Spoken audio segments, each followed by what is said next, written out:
Numbers 22. Then the Israelites traveled to the plains of Moab and camped along the Jordan across from Jericho. Now Balak son of Zippor saw all that Israel had done to the Amorites, and Moab was terrified because there were so many people.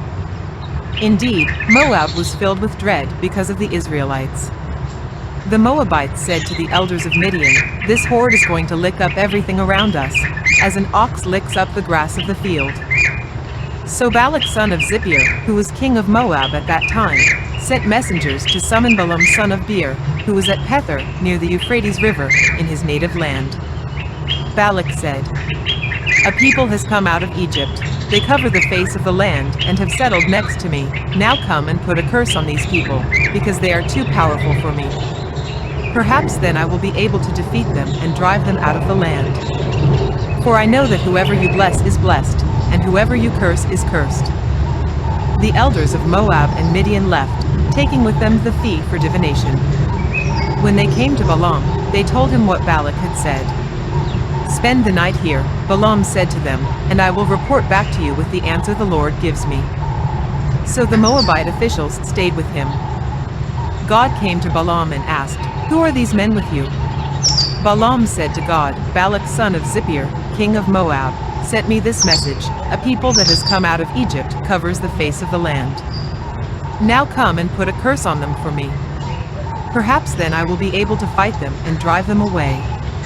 But God said to Balaam, "Do not go with them. You must not put a curse on those people, because they are blessed." The next morning Balaam got up and said to Balak's officials, "Go back to your own country, for the Lord has refused to let me go with you." So the Moabite officials returned to Balak and said, "Balaam refused to come with us." Then Balak sent other officials, more numerous and more distinguished than the first. They came to Balaam and said, "This is what Balak son of Zippor says: Do not let anything keep you from coming to me, because I will reward you handsomely and do whatever you say. Come and put a curse on these people for me." But Balaam answered them, "Even if Balak gave me all the silver and gold in his palace, I could not do anything great or small to go beyond the command of the Lord my God. Now spend the night here so that I can find out what else the Lord will tell me." That night God came to Balaam and said, "Since these men have come to summon you, go with them, but do only what I tell you." Balaam got up in the morning, saddled his donkey and went with the Moabite officials. But God was very angry when he went, and the angel of the Lord stood in the road to oppose him. Balaam was riding on his donkey, and his 2 servants were with him. When the donkey saw the angel of the Lord standing in the road with a drawn sword in his hand, it turned off the road into a field. Balaam beat it to get it back on the road. Then the angel of the Lord stood in a narrow path through the vineyards, with walls on both sides. When the donkey saw the angel of the Lord, it pressed close to the wall, crushing Balaam's foot against it. So he beat the donkey again. Then the angel of the Lord moved on ahead and stood in a narrow place where there was no room to turn either to the right or to the left. When the donkey saw the angel of the Lord, it lay down under Balaam, and he was angry and beat it with his staff. Then the Lord opened the donkey's mouth, and it said to Balaam, "What have I done to you to make you beat me these 3 times?" Balaam answered the donkey, "You have made a fool of me. If only I had a sword in my hand, I would kill you right now."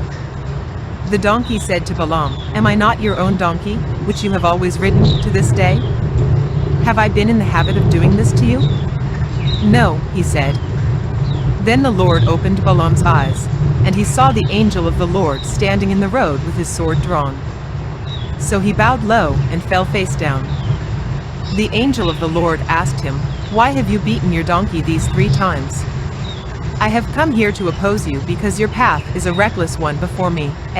The donkey saw me and turned away from me these 3 times. If it had not turned away, I would certainly have killed you by now, but I would have spared it." Balaam said to the angel of the Lord, "I have sinned. I did not realize you were standing in the road to oppose me. Now if you are displeased, I will go back." The angel of the Lord said to Balaam, "Go with the men, but speak only what I tell you." So Balaam went with Balak's officials. When Balak heard that Balaam was coming, He went out to meet him at the Moabite town on the Arnon border, at the edge of his territory. Balak said to Balaam, "Did I not send you an urgent summons? Why didn't you come to me? Am I really not able to reward you?" "Well, I have come to you now," Balaam replied. "But I can't say whatever I please. I must speak only what God puts in my mouth." Then Balaam went with Balak to Kiriath-Huzoth.